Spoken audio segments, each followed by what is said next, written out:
صل على رسول الكريم أما بعد أعوذ بالله من الشيطان الرجيم بسم الله الرحمن الرحيم يوم لا ينفع مال ولا بنون إلا من أتى الله بقلب سليم وقال النبي صلى الله عليه وسلم إن في جسد بني آدم لمضغة إذا فسد الجسد كله وإذا صلح الجسد كله. آپ حضرات کے سامنے قرآن مجید کی ایک آیت اور ایک حدیث شریف پیش کی ہے. حدیث کے اندر خدا نبی صلی اللہ علیہ وسلم فرماتے ہیں کہ ہر انسان کے جسم کے اندر ایک لوتھڑا ہے. ہر انسان کے جسم کے اندر ایک لوتھڑا ہے. جب وہ سنبھلتا ہے تو پورے انسانیت کو سنبھال کر کے رکھ دیتا ہے. جب وہ سنبھلتا ہے تو پورے جسم کو سنبھال کے رکھ دیتا ہے. اور جب وہ بگڑتا ہے تو وہ پورے جسم کو بگاڑ کر کے رکھ دیتا ہے. اور قرآن پاک کی جو آیت تلاوت کی ہے اس میں اللہ تبارک تعالیٰ نے فرمایا یوم لا ينفع مال ولا بنون کہ انسان کے نہ تو مال ہی کام آئے گا نہ اولاد کام آئے گی. اس آیت کے اندر دو چیزوں کی نفی کی ہے. عام طور کے اوپر انسان انہی دو چیزوں کے اوپر صبر اور بھروسہ کرتا ہے اور اس کو اطمینان ہوتا ہے کہ اگر ہمارے پاس مال ہے تو ہم اگر چاہیں تو شیرنی کا دودھ بھی لے سکتے ہیں، حاصل کر سکتے ہیں. حالانکہ یہ ہمارا تصور غلط ہے.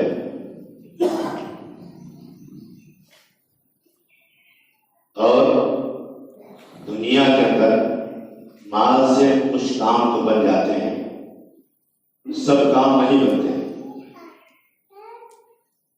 اگرچہ آخرت کے اندر مال کے ذریعے سے کوئی کام بننے والا نہیں ہے.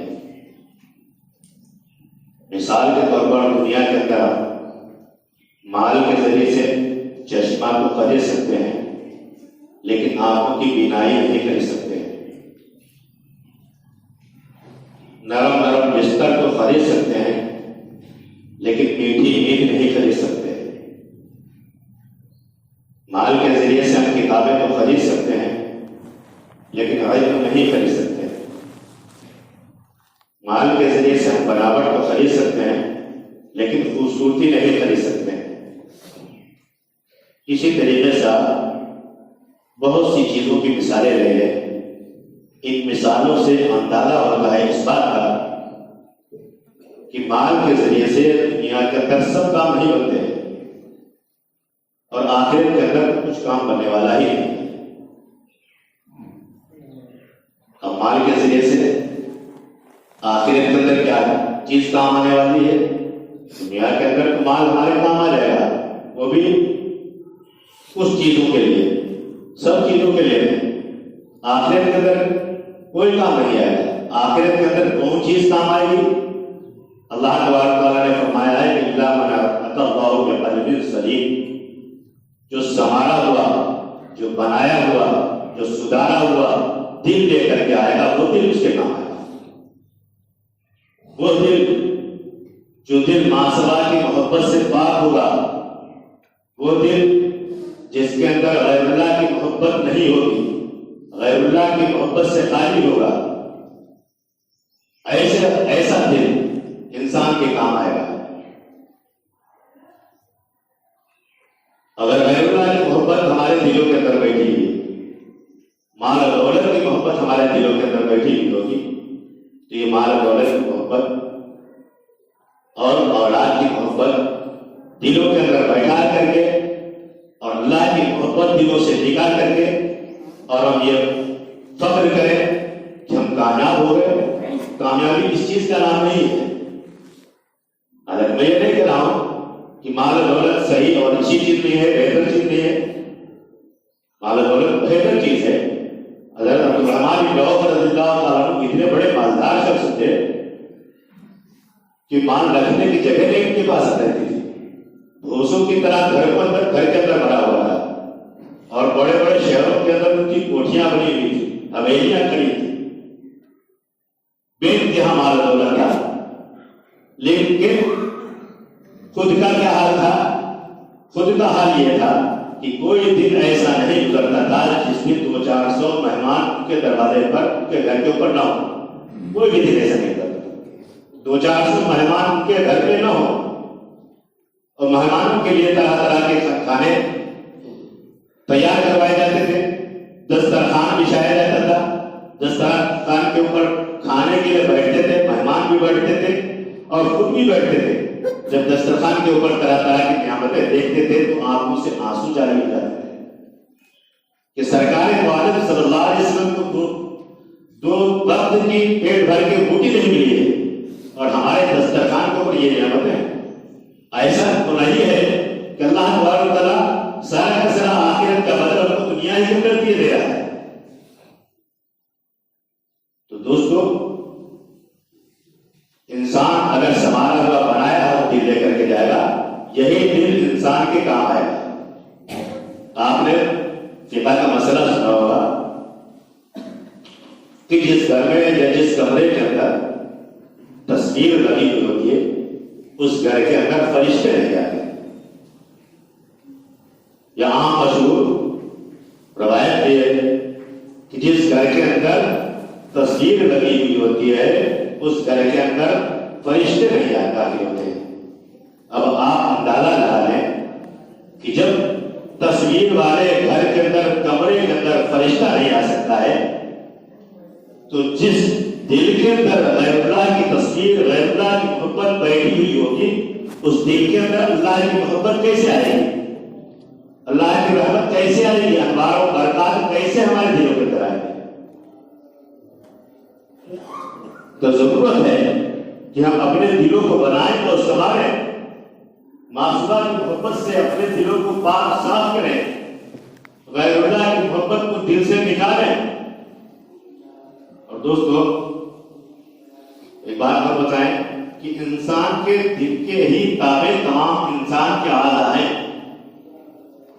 انسان کے دل کے تابع ہی تمام اعضاء ہیں. دل کی جو کیفیت پیدا ہوتی ہے وہی ہمارے اعضاء عمل کرتے ہیں. مثال کے طور پر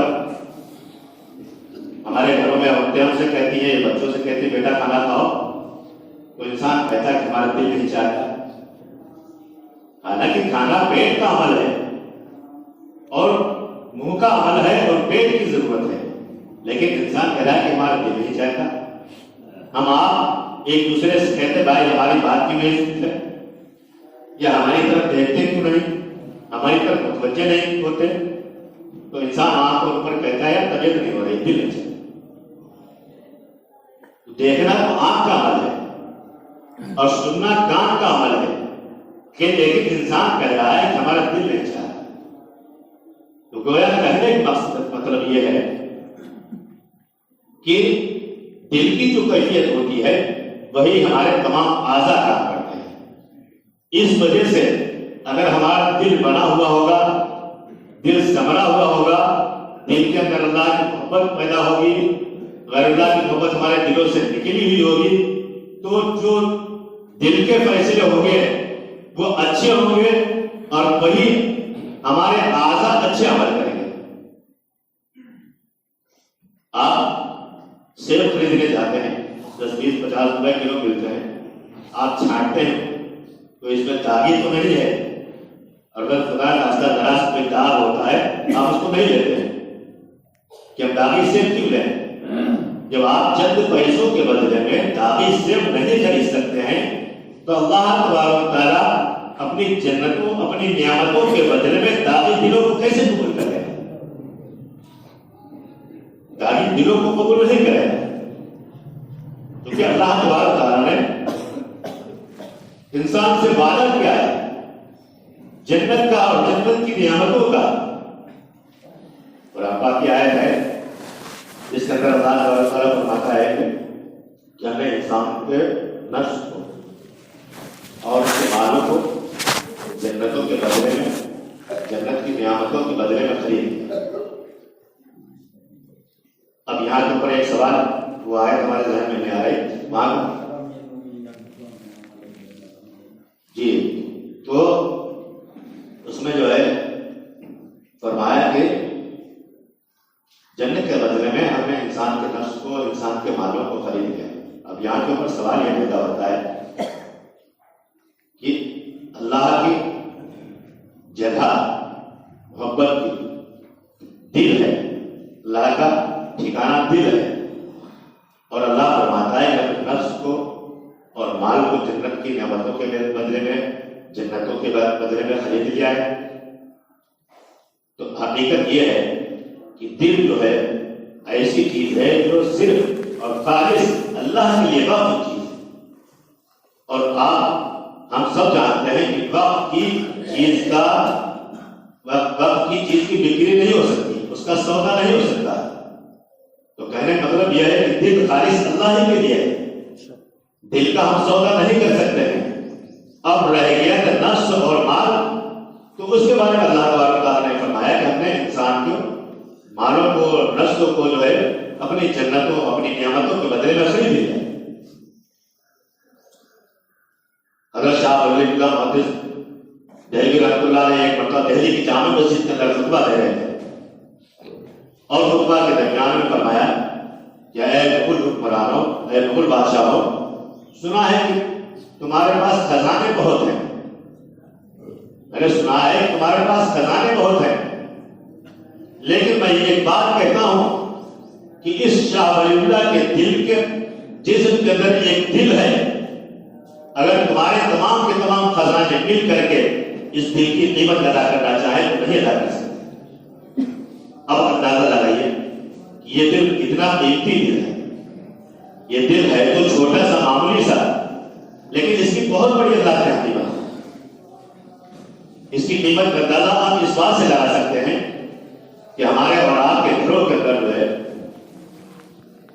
بڑے بڑے بکسے ہوتے ہیں، ان کے اندر بہار، گدا، تکیا وغیرہ وغیرہ بھرے رہتے ہیں، لیکن ہم میں کبھی تالا نہیں لگاتے.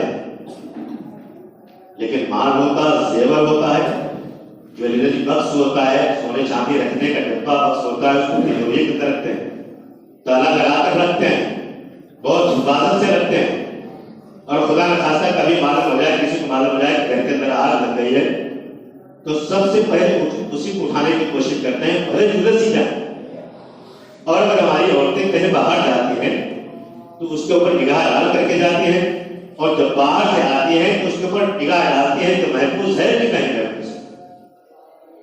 تو کہنے کا مطلب یہ ہے کہ وہ زیوروں کا چھوٹا سا ڈبہ اتنا قیمتی ہے، اس کی اتنی حفاظت کی جاتی ہے کہ آگ جلتے ہوئے، لگتے ہوئے، جھلسنے کی کوئی پرواہ نہیں، لیکن اس کے بچانے کی پرواہ ہوتی ہے انسان، اور بڑے بڑے بکسوں کی پرواہ نہیں ہوتی. اسی طریقے سے انسان کے دل کے اندر، جسم کے اندر یہ چھوٹا سا دل ہے، لیکن بہت قیمتی، بہت قیمتی ہے. تو دوستو، اس کو دل کو بنانے اور سنبھالنے کی ضرورت ہے. ایک مرتبہ حضرت ابراہیم علیہ السلام جو ہے بکریاں چلا رہے تھے. ایک شخص ان کے پاس سے گزرا اور یہ دعا پڑھتے ہوئے گزرا: سبحان ذی الملک والملک، سبحان ذی العزت والعظمت والحیبت والقدرت والکبریاء. حضرت ابراہیم علیہ السلام نے اس شخص سے ایک اچھے انداز کے اندر اللہ کی حمد و ثنا کرتے ہوئے سنا تو ان کو مزہ کیا. اس شخص سے کہا کہ بھائی ایک مرتبہ یہ کلمے جو تم کہہ رہے تھے ایک مرتبہ اور دہرا دو. اس نے کہا کیا دیں گے آپ کو اس کے بدلے میں؟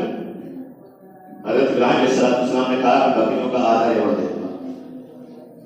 اس نے پھر وہی کلمے دہرائے: سبحان ذی الملک والملک، سبحان ذی العزت والعظمت والحیبت. اس نے کلمے دہرائے. حضرت ابراہیم علیہ السلام کے اندر اور بھڑک پیدا ہوئی کہ پھر ایک مرتبہ سننے کو مل جائے. پھر حضرت ابراہیم علیہ السلام نے کہا کہ بھائی ایک مرتبہ اور سنا دو. اس نے کہا اب کیا دیں گے؟ کہا کہ آدھا بکریوں کا ریوڑ رہ گیا وہ بھی دے دیں گے. اس نے پھر وہ کلمے دہرائے اسی طریقے سے سبحان الذی کی والملک سبحان الذی سے. تو حضرت ابراہیم علیہ السلام کی پیاس اب بھی نہیں بجھی. اتنا ان کو لطف اتنا مزہ آ رہا تھا کہ وہ شخص اتنے اچھے انداز میں اللہ کے ہم کو سنا کر رہا تھا. تو حضرت ابراہیم علیہ السلام کو مزہ آ رہا تھا. حضرت ابراہیم علیہ السلام نے کہا کہ بھائی ایک مرتبہ اور دہرا دو. کہا اب تو تمہارے پاس کچھ رہا بھی نہیں, کیا دو گے؟ کہا کہ ایسا ہے کہ تم کو بکریوں کو چرانے کے لیے کسی نوکر کی ضرورت ہوگی. تم ایک مرتبہ کلموں کو دہرا دو, میں تمہاری بکریاں چلا دوں. تب وہ شخص بولا ابراہیم خلیل اللہ خوشخبری ہو آپ کو, میں اللہ کا فرشتہ ہوں اور اللہ نے مجھ کو بھیجا آپ کے پاس, اور اس مقصد کے لیے بھیجا ہے کہ جاؤ میرا ذکر میرا نام میرے خلیل کے پاس لو جا کر کے دیکھو میرا خلیل میرے نام کی کیا قیمت لگاتا ہے.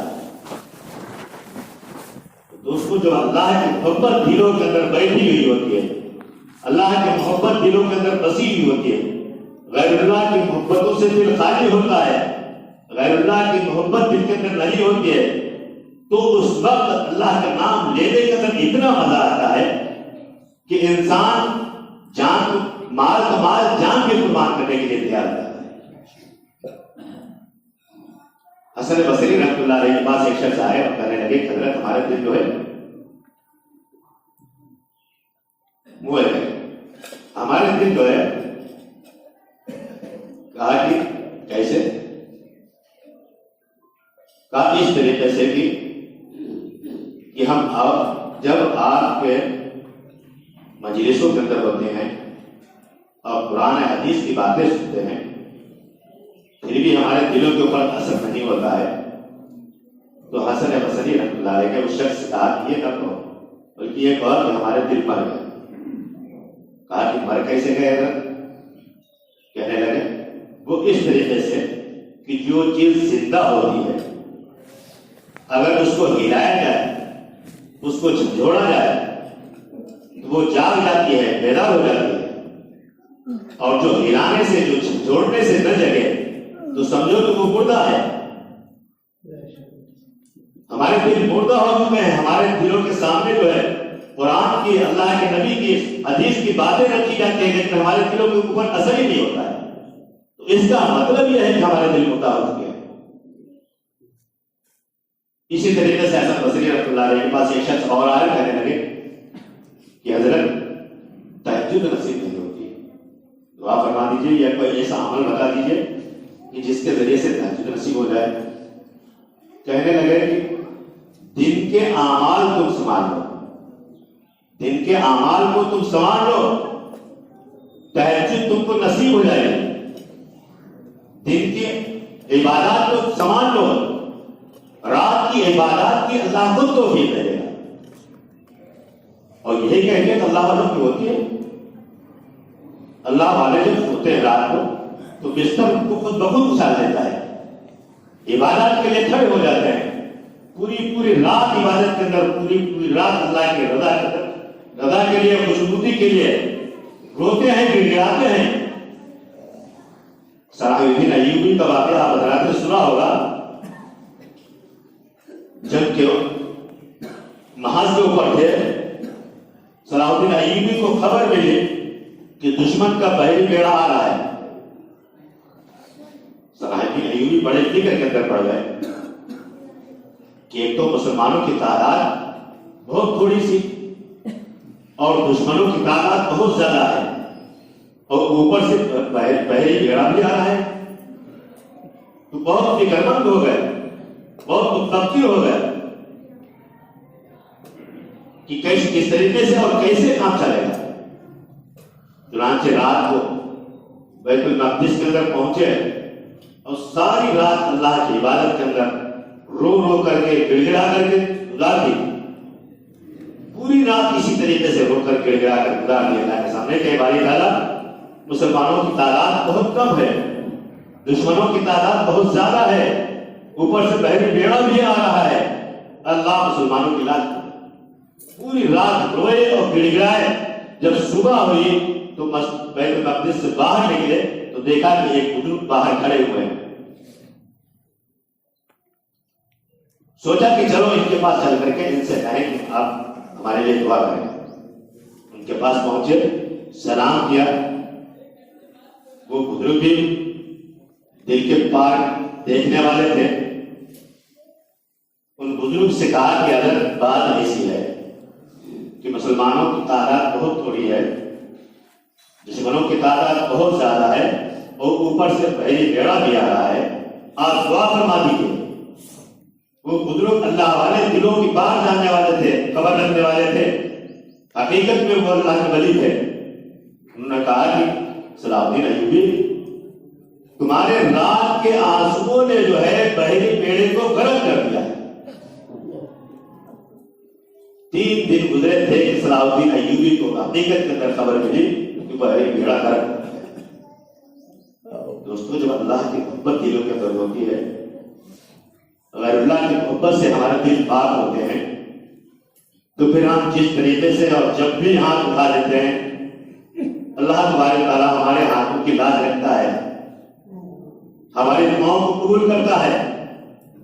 آج کیا وجہ ہے کہ ہم رو رہے ہیں، گڑ گڑا رہے ہیں، اتنے مسائل ہمارے سامنے آ رہے ہیں اور ہم دعائیں مانگ رہے ہیں، ہماری دعائیں قبول نہیں ہو رہی؟ تو دوستو، ضرورت اس بات کی ہے کہ اللہ کی محبت کو دلوں کے اندر بسائیں، غیر اللہ کی محبت سے دل کو پاک اور صاف کریں۔ جب غیر اللہ کی محبت کو دلوں سے نکالیں گے اور اللہ کی محبت کو بسائیں گے تو یقیناً اللہ تبارک تعالیٰ سے جو مانگے کہ اللہ تبارک تعالیٰ ہم سب کو عطا کرے گا۔ بہرحال کہنے کے مطابق وقت ہو چکا ہے، اللہ تبارک تعالیٰ سے دعا کریں کہ اللہ تبارک تعالیٰ ہم سب کو کہنے سننے سے زیادہ عمل کرنے کی توفیق عطا فرمائے۔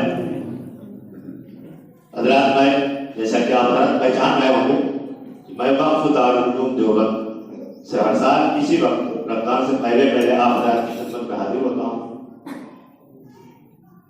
لاک ڈاؤن کی وجہ سے مدرسوں کے حالات، بلکہ سب کے ہی حالات جیسے ہیں، ہم سب اس سے واقف ہیں۔ چھوٹے چھوٹے مدارس اس نہج کو پہنچ چکے ہیں، بہت سے مدارس بند ہو چکے ہیں۔ وقف دارالعلوم میں خدا کا شکر ہے پورے سال میں آن لائن تعلیم ہوتی رہی ہے، اور دعا کی بھی درخواست ہے اور دوا کی بھی درخواست ہے۔ تمام حضرات سے گزارش ہے کہ زیادہ سے زیادہ تعاون کریں اور نماز کے بعد وسیع کریں۔